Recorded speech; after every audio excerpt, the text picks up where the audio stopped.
Baltimore City is an industrial town. It's a town where we build things, where we make things, and we always have. It's a town where there are lots of jobs and there's educational opportunities. So people want to come here, they want to be here. Of course we have to have ways for folks to get in and out, but we don't have to have highways running through our neighborhoods at high volume and high speed and lots of noise and air pollution like this. Our goal in the Livable Streets Advisory Group is to generate some suggestions and ideas about things we can do to make all of us who live in that affected corridor happier, healthier, and more connected to each other. What sounds great about the Livable Streets Advisory is that one, it gets people together. Two, it gets people talking together about the neighborhood.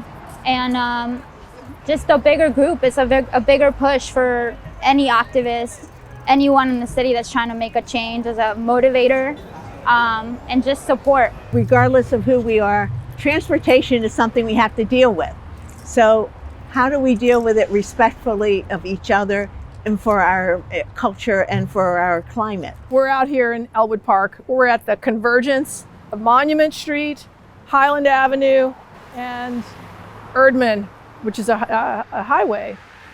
3 different major multi-lane roadways converge in what's called a traffic sewer. That is a design that is not friendly, healthy, or safe for human beings who are moving around. And the problem with having a traffic sewer in a place like this is a dense residential neighborhood. This is a historic row house neighborhood where thousands of people live. I need people who live here to scream and yell and demand better. There are little kids who live here who walk to school or take the bus to school. There are seniors going to church or to the corner store. There are folks parking their cars and walking to and from their houses when they're going and coming from work. A configuration like this with high speed, high volume traffic also contributes to air pollution. And we know that in East Baltimore, air quality is among the lowest in the city. And this is a city with high rates of childhood asthma and adult lung disease. A lot of that is driven by air pollution coming from cars and trucks. So if you live on a traffic sewer, on a multi-lane highway like this, it's right outside your house or close to your child's school, you know that this has an impact on your life. I like walking to school. I like walking. It's my favorite energy. I would be naive if I didn't think that the levels of noise and air pollution, in addition with having to put up with the stress of crossing really busy streets, didn't affect me and my kids. It does. I live right at the intersection of Linwood and Orleans, and it means that I am near a major highway, it feels like. It's a high traffic route, and so it's very loud, which is fine, I knew that. But what I don't think I was prepared for was the sound of car crashes. So you have these problems and you're thinking like, well, what are your solutions?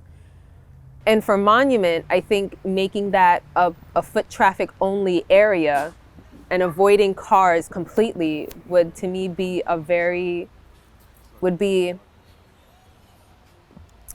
a nice compromise between not forcing a new culture that requires more policing and then also giving space for those businesses to thrive.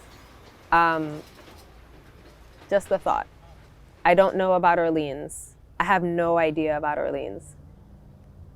I think we have to look at what are the root causes of some of these behaviors.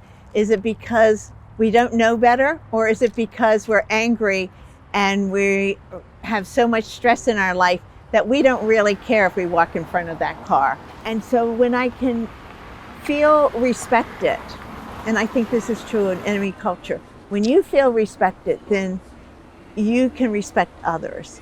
And so I think we have to start with respect. And if I slow down and drive the speed limit because I respect you and your children and your possessions and your houses, and you slow down and respect me, then we're going to be much better off. We can have a dialogue then. Things will change. I mean, if everybody gets involved, things will change. So, what kind of idea they got for a solution, don't know. But I mean, the best solution is for just get involved. That's all. All you got to do, once you get involved, you start to see some changes. You'll see the changes in the people. As the people change, so will your problems. I wanted to attend because I wanted to know what role I could play in helping improve my community and the city overall, and to understand better what can be done, right? To get a better understanding of where the city or the state government, its role and what it's willing to do and what it might be able to do, and what I as a citizen can do to press them towards the goals that I would like for them to have. At the same time we're addressing the impacts of historical structural racism in our policy domain, we have to also address the physical and social impacts of the physical domain by addressing the public domain, by addressing the way we move through space, by addressing our physical transportation infrastructure. We will help repair the historic damage of the past. We will help to dismantle a really huge piece of white supremacy, and we will begin to build a city that is actually healthy for everyone. Not just one part of the city that has waterfront and tree canopy, but every single neighborhood. But without action at the grassroots, these kinds of changes won't happen. We won't get the benefits.